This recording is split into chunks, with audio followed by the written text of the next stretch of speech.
Est-ce que tu peux lever un certain nombre de nos doutes et nous rassurer ou nous expliquer quel est l'univers macroéconomique du private equity aujourd'hui? Alors, ce qu'on voit, Stéphane, peut-être je fais marche arrière 2 secondes. 2022, tu as une hausse des taux majeure. Donc, ça s'est traduit par une chute des marchés boursiers importante, hein, on l'a vu. Et typiquement, ce qui se passe, c'est que le marché du private equity est réagi avec, je dirais, 12 à 24 mois de latence. Donc, qu'est-ce qui s'est passé? Les valeurs en bourse ont été ajustées à la baisse, hausse des taux, les prix baissent, les valos baissent. Et dans le monde du private equity, les acheteurs se sont dit les prix vont baisser et les vendeurs ne l'ont pas accepté au début. Donc, pendant 12 à 18 mois, en fonction des marchés, les US réagissent plus vite, l'Europe un peu plus tardivement. Tu avais ce qu'on appelle un bid-ask spread. Donc, les vendeurs ne voulaient pas accepter la baisse des prix, les acheteurs voulaient une baisse de prix. En Europe, ça s'est traduit par 12 à 18 mois de gel du marché, quasiment gel du marché. Et aux États-Unis, 6 à 12 mois. Donc, pendant ce temps-là, c'est comme dans l'immobilier, avant la baisse des prix, il y a un gel du marché. Alors, le marché ne peut pas se geler trop longtemps en private equity parce que quand tu es un fonds de private equity, si tu ne vends plus, tu ne peux plus lever. Parce que si tu ne vends plus, tu ne peux plus afficher de performance réalisée, donc tu as du mal à lever. Mais toujours est-il que, vu la hausse des taux, il y a eu, je dirais, allez, aux États-Unis, 12 mois de gel de marché, quasi gel de marché, et en Europe, presque, Claire, 18 mois, 18 à 24 mois de gel de marché. On le voit d'ailleurs.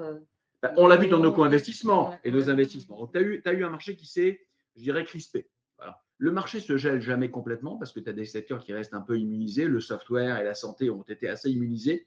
Mais pendant 12 à 18 mois, tu as eu un marché qui s'est crispé. Bon, alors, que les gens se rassurent, le marché du private equity, ou rassure ou pas d'ailleurs, il a une certaine cyclicité.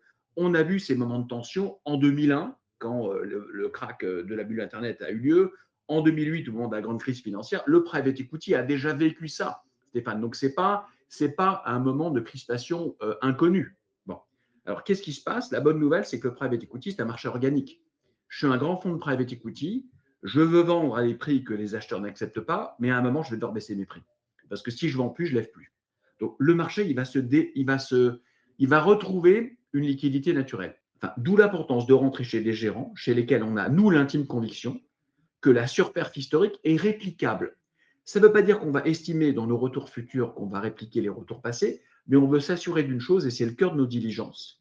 Est-ce que les méthodes qui ont fait le succès des gérants par le passé sont-elles réplicables ou pas réplicables? C'est ce que j'appelle la répétabilité de la performance. Tout à fait. Et notre job conjoint avec des prismes différents, c'est de déterminer quels sont les investissements qu'on fait faire à nos clients qui sont répétables à l'avenir. Un fonds de private equity, en fait, pour investir, il y a 3 étapes. Il va d'abord sélectionner les sociétés dans lesquelles il va investir. Il va ensuite développer ces sociétés, créer de la valeur. Les gérants de private equity sont vraiment actifs au sein des sociétés. Contrairement aux gérants qui sont dans le côté, le private equity, c'est vraiment un accompagnement actif des sociétés.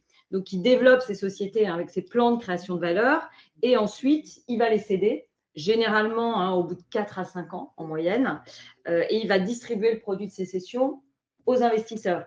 Alors, pour un fonds de fonds tel qu'Altaroc, il y a une étape préalable qui est effectivement d'allouer les millésimes, en fait, de sélectionner les gérants et les co-investissements dans lesquels Altaroc va investir. Pour mémoire, un millésime Altaroc, c'est à peu près en cible 80% investi via 5 à 6 fonds et 20% dans des sociétés en co-investissement. D'accord. Le co-investissement, c'est que vous intervenez en direct à côté des fonds que vous accompagnez dans un certain nombre de sociétés. Alors, quel est l'avantage d'un co-investissement? Alors, l'intérêt d'un co-investissement, c'est que sur un co-investissement, tu n'as pas de fees. D'accord? Donc, pour l'investisseur, en termes de performance, va booster sa performance. Alors, tu vas me dire, pourquoi vous n'en mettez pas plus? On n'en met pas plus parce que c'est beaucoup plus risqué. Là, on expose le client à quelques sociétés, alors que via un fonds, tu vas l'exposer à, on va dire généralement, un fonds investi dans une trentaine de sociétés. Ce qui fait qu'un millésime Altaroc, il est investi dans à peu près 150 sociétés. En fait, en faisant du co-investissement, on surpondère le risque que l'on alloue à un investissement dans une société à laquelle on croit de façon plus particulière. Exactement, mais tu surpondères aussi la performance. On investit sur 5 ans On restitue les fonds sur 5 ans. Je le disais tout à l'heure, ça permet de lisser cette cyclicité du private equity. C'est très important. On va acheter certains fonds et certaines sociétés en bas de cycle, mais d'autres sur des hauts de cycle. Et ça permet encore une fois d'avoir des performances qui sont plus régulières d'un millésime sur l'autre. Mais est-ce que tu peux nous expliquer dans un fonds comment ça se passe, ces appels de fonds et ces investissements? Alors, dans un fonds, on va dire classique de private equity, les investisseurs sont appelés au fur et à mesure que le gérant investit, ce qui a une grande vertu, puisqu'effectivement, il ne mobilise pas le cash immédiatement. Donc, chez Altaroc, on a choisi, pour simplifier justement la vie de nos clients, de lisser les appels de fonds et en fait de faire une espèce d'abonnement. Donc, les investisseurs, les clients sont appelés 2 fois par an, donc à hauteur de 20% par an, donc 10% en avril, 10% en octobre. Pourquoi on a fait ça? Parce que les clients privés, s'ils se mettent à faire du private equity tout seuls et qu'ils veulent diversifier leur exposition à 6-7 gérants, ils vont avoir 30 appels de fonds par an. Ingérable. C'est ingérable. Donc, Ingérable. ce qu'on a fait ici, on avait comme souci, souviens-toi quand on a mis ça en place il y a 3-4 ans, de simplifier la vie de tes clients pour qu'ils puissent de façon totalement prévisible savoir de quel quantum et quand ils vont être appelés. Donc, sur les 5 premières années, ton client ou ta cliente sait exactement de quand et de combien il est appelé. C'est très important. Je voudrais, Claire, que tu reviennes une seconde sur cette notion de courbe en J, qui est très importante, c'est-à-dire en fait d'expliquer très clairement pourquoi est-ce qu'au début d'un investissement en private equity, de façon systématique, les fonds perdent de la valeur avant d'en regagner, on espère beaucoup après. Tout à fait. Alors, la courbe en J, c'est vraiment on va dire un mécanisme qui est hyper connu en private equity. Les meilleurs fonds de private equity ont tous une courbe en J. Je pense que c'est important de préciser ça. La courbe en J, c'est simple, c'est qu'au départ, le fonds va effectivement facturer des frais aux clients, alors que le portefeuille n'est pas encore investi et pas encore revalorisé. Un exemple, le fonds appelle 20, il investit 18 et tu as 2 de frais de gestion. Ton investissement, il vaut 18 sur 20. Donc, tu as l'impression que tu as perdu 10% de ta valeur. Mais tout ça est vraiment tout à fait normal. Je voudrais insister sur quelque chose qui est hyper important. C'est que, en fait, les frais sont calculés, parce que c'est souvent une question qu'on a, les frais sont calculés sur l'engagement et pas sur le montant investi. Et en réalité, ça a une très grande vertu. Pourquoi? Parce que le gérant, il n'est pas incité à investir rapidement. Et c'est ça qu'on veut. Il a le temps, on lui laisse le temps de travailler, de chercher les meilleures cibles. Et c'est important qu'il soit rémunéré pour le faire parce qu'il y a un travail hyper complexe. En fait, on est dans un milieu, on est dans le monde du non-coté. Les informations ne sont pas publiques. Et il y a un très gros travail qui est fait par les gérants en amont avant d'investir. Souvent, ils ont discuté avec le management pendant des années, etc. Et tout ce travail-là, bien entendu, doit être rémunéré. Et en réalité, ça a une grande vertu de dire on va investir sur 5 ans plutôt que d'investir vite pour, quelque part, toucher des fees. Il nous reste 3 mois pour souscrire le millésime 2025. Le millésime Altaroc, c'est toujours mars-mars. Et donc, aujourd'hui, qu'est-ce qu'on peut dire de ce millésime 2025? 1, en termes de levée, en termes de sélection de gérants, 3, en termes de déploiement. C'est quoi les grandes métriques? Parce qu'un des avantages de rentrer dans un millésime qui a déjà quelques mois d'existence, c'est qu'on n'est pas complètement dans l'inconnu. On peut déjà nouvelles informations. On n'est pas du tout dans l'inconnu. Ce que je peux peut-être dire, Stéphane, si tu veux, je prends le relais de Claire, peut-être un petit mot sur la méthodologie, tu permets? Comment on construit nos portefeuilles? C'est important en termes de méthode parce qu'on apporte aussi à tes clients une vraie approche méthodique dans la construction. Comment on construit nos portefeuilles? Millésime 2025 en est l'illustration. On ne fait pas de dette, pas d'IMO, pas d'infra, pas d'impact. On fait que du private equity. Et au sein du private equity, on ne fait pas de venture capital, on ne fait pas de turnaround. On fait que du LBO et du growth, tu te souviens? Et donc, nous, on fait ça parce qu'on pense que c'est un profil de risque qui est très adapté à une clientèle privée qui est quand même assez averse au risque. Elle aime le private equity avec des taux de perte raisonnablement faibles. Il y a de la perte en PE, mais elle n'aime pas la grande volatilité. Donc, on s'est concentré aux 2 tiers sur du buyout, 1 tiers sur du growth. Donc, ça reste la philosophie d'Altaroc. Alors, il y a plusieurs milliers de fonds qui lèvent de l'argent chaque année dans le monde, sur ces verticales-là, sur cet écosystème-là. Et nous, comment est-ce qu'on a essayé de raffiner le tamis de sélection? D'abord, on a des critères quantitatifs et des critères qualitatifs dans l'approche. Les critères quanti, on en a 3, Stéphane. Le premier, c'est la longévité. Nous, on a une conviction, si tu veux, c'est qu'un grand gérant de private equity, il faut du temps pour savoir s'il est bon ou pas. Donc, on reste campé sur nos critères. On veut 20 ans de track record. On veut des gérants qui ont traversé des crises. On veut des gérants qui ont traversé des sujets de succession des fondateurs. Et on veut des gérants qui ont amélioré. Pense à un vigneron.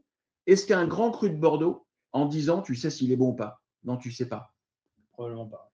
En private equity, nous, on pense qu'il faut à minima 20 ans pour savoir si un gérant est bon ou pas. À moins de 20 ans, tu ne vois pas vraiment la perf réalisée. Deuxième critère, on s'impose que sur les 20 ans passés, le plus mauvais millésime est livré 15% net.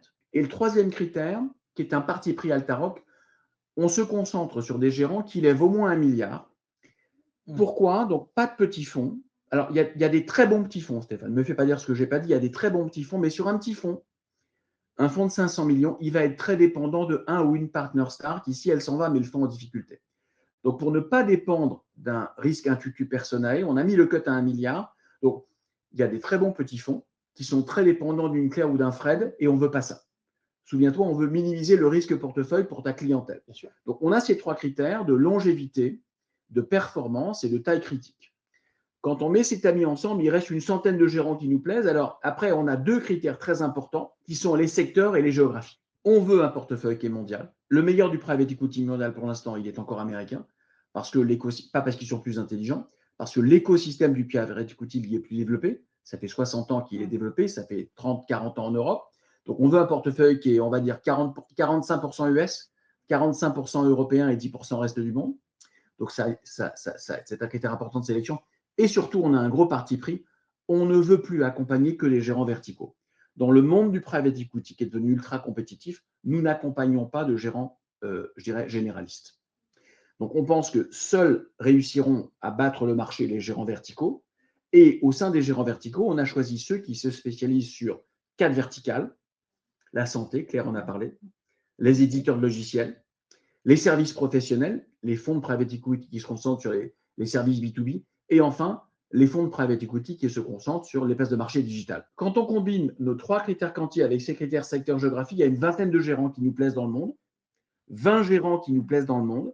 On va camper chez ces 20 gérants et on va essayer de se faire une conviction très forte. Quels sont les 6 meilleurs, d'après Altaroc, capables de répliquer leur recette historique? Je n'ai pas dit nécessairement capable de répliquer la perf, Stéphane, mais capable de répliquer les méthodes de succès historiques. C'est ça qu'on cherche et on ne va pas prendre 6 gérants qui se ressemblent, on va construire un portefeuille. Donc, ce pourquoi tes clients nous payent, c'est ce travail de, je dirais, construction d'un portefeuille, de diligence profonde. On passe un temps considérable chez les gérants.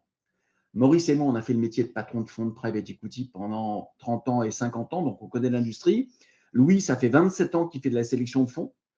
Et donc, on a un regard très complémentaire à nous 4, et Dimitri aussi, qui a été Ardian et Ave Suez, on a un regard très complémentaire à nous 4 sur, je dirais, la dimension interne d'un gérant. Donc, on essaie de bâtir ce portefeuille autour de ces critères-là. On a 30 critères. On va rencontrer les 10 partenaires clés d'un gérant pour se faire cette conviction profonde. Parmi les 20 gérants qui nous plaisent, quels sont ceux qui, demain, sont les plus à même de répliquer je dirais, les clés de succès historiques? Qui a-t-on mis dans notre portefeuille 2025?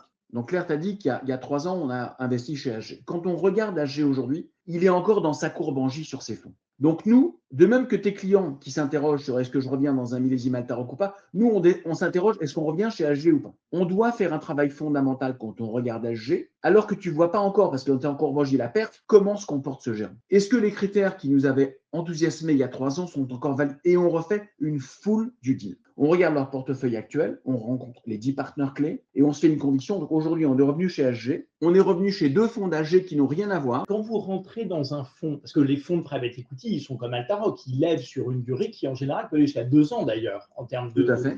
Vous privilégiez de rentrer en début de levée de fonds, en fin de levée de fonds, ou ça n'a aucun impact sur votre sélection? Chez certains gérants chez lesquels il est très difficile d'avoir de la place, dès qu'on peut sécuriser notre place.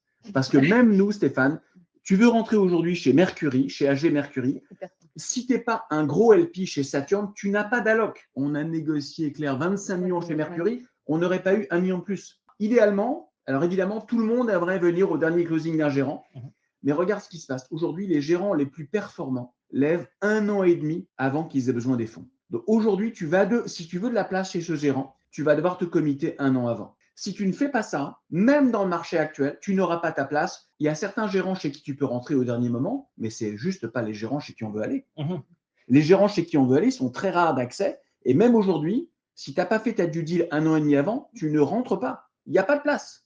K6, c'est un nouveau gérant californien très particulier, ultra spécialisé sur les éditeurs de logiciels sur le cloud. Il a que 15 ans d'histoire. En réalité, ils se sont rebrandés et ils avaient 17 ans d'histoire avant. Et donc, on a accompagné ce fonds. Le management a fait un truc de dingue. Il a organisé son fonds de private equity comme une firme de logiciels. Donc, ils se sont organisés industriellement comme un éditeur de logiciels et ils ont segmenté la fonction d'investissement dans le private equity. Il y a une équipe de chasse de deal, il y a une équipe opérationnelle, il y a une équipe de closing, il y a une équipe de transformation de cible, il y a une équipe juridique. Ensuite, New Mountain. Donc, on est revenu chez New Mountain. C'est un fonds de private equity américain spécialisé sur le LBO, très fort dans le monde de la santé. Donc, ça nous donne un prisme US santé. Et Nordic, donc c'est un fonds de private equity, essentiellement LBO, essentiellement Europe du Nord. Donc, il a démarré en Scandinavie. C'est le plus ancien fonds de private equity en Scandinavie, avec un prisme 70% Europe, cette fois-ci 30% US, avec 2 verticales très fortes, la santé et le monde des paiements. Comment ça marche le re-up?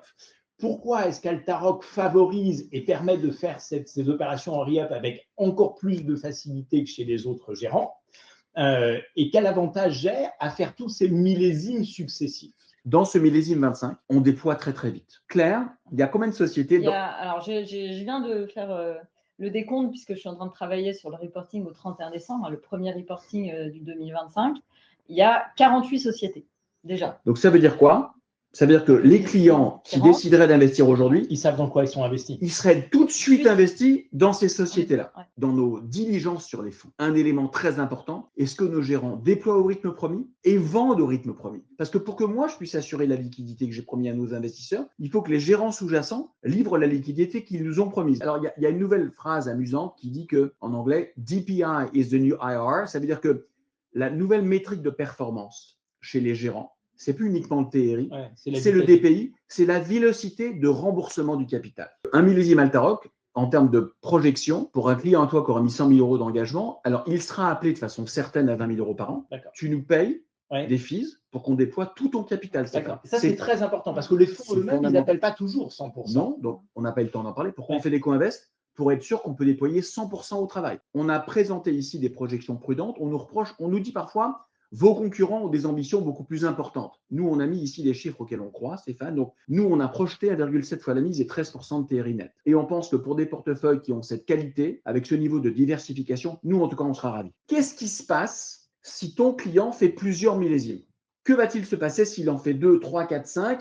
Et comment doit-il investir optimalement son patrimoine? Quand un client à toi ou une cliente à toi a fait un millésime Altaroc, il a fait un bon investissement, mais je dirais, regarde cette courbe, elle est très intéressante. En fin d'année 7, ton client a récupéré son capital, d'accord? Et en fin d'année 10, il a récupéré le capital et plus-value, il n'a plus rien qui travaille. Donc, s'il a décidé de mettre, je dis n'importe quoi, 10% de son capital, de son patrimoine en PE, ça ne suffira jamais celui-là. Il faut en faire un autre. Donc, la question clé, c'est quand faut-il en faire un autre? Comment faut-il en faire un autre? Et là, c'est exactement la question que se posent les familles très sophistiquées ou les institutionnels. Comment je combine des millésimes pour m'exposer de façon permanente à du private equity? Donc, si un client à toi fait 6 millésimes, 6 millésimes de 100 000 euros, de combien de capitaux a-t-il ou a-t-elle besoin? 310 000. Attention, on est avant impôt. Pour faire 6 millésimes, tu n'as pas besoin de 600 000 euros. Ton point bas, ce qu'on appelle le max drawdown, ton point bas de mobilisation de capitaux, est à 310 000 euros. Encore une fois, on est sur des modélisations, Stéphane, on n'est pas sur des garanties. Ceci est un modèle, donc je prends toutes les précautions d'usage. C'est un modèle statistique et évidemment, c'est le modèle qu'utilisent les instituts quand ils investissent en PE. Mais le max drawdown statistique n'est pas de 600 000, il est de 310 000. Ce qui est maintenant très intéressant. Et alors, pourquoi il est de 310 000? Parce que tu as des distributions des millésimes passés qui financent les appels de fonds des millésimes déjà engagés. Bon, c'est parfait. Tu m'as donné incroyablement envie d'aller tourner l'épisode 2 de la saison 4. On se retrouve dans un mois.